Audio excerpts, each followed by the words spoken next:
বাংলাদেশ ব্যাংকের এক কর্মকর্তার ৩০ লাখ টাকার সঞ্চয়পত্রের নমিনি ছিলেন দ্বিতীয় স্ত্রী। তার মৃত্যুর পর এ অর্থ দাবি করে প্রথম পক্ষের সন্তানরা। তবে ব্যাংক তাদের টাকা দিতে অপারগতা জানালে বিষয়টি আদালতে গড়ায়। শেষ পর্যন্ত গত রোববার হাইকোর্টের এক রায়ে এই অর্থ প্রথম পক্ষের সন্তানদের দেওয়ার নির্দেশ এসেছে। আদালত বলেছে, নমিনি নয়, উত্তরাধিকারী মৃত ব্যক্তির অর্থের আসল মালিক। আইন বিশেষজ্ঞরা বলছেন, হাইকোর্টের সাম্প্রতিক রায়ে প্রচলিত ভুল ধারণারই অবসান ঘটানো হয়েছে। তবে উত্তরাধিকার আইন অনুযায়ী নমিনির নামে কোনো উইল করা থাকলে তিনি মৃত ব্যক্তির সম্পত্তির 1/3 পাবেন। ল অফ সাকসেশন অ্যাপ্লাই করবে এখানে, কারণ সেটাই ডিসাইড করবে যে এই টাকাটা যে ব্যক্তিকে মনোনীত করা হয়েছে তার, না এটা সবাই যারা এয়ার্স আছে তাদের।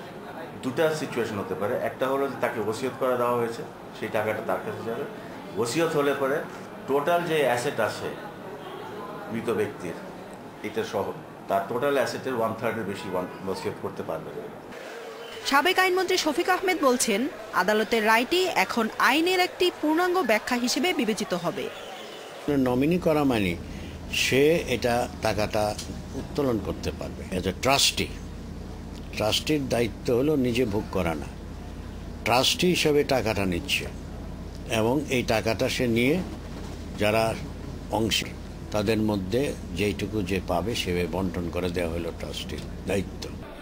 তবে এ বিষয়ে আরও পরিষ্কার হতে পূর্ণাঙ্গ রায়ের অপেক্ষায় আছেন আইন বিশেষজ্ঞরা। জান্নাতুল ফেরদাউস তানভি, ইন্ডিপেন্ডেন্ট নিউজ, ঢাকা।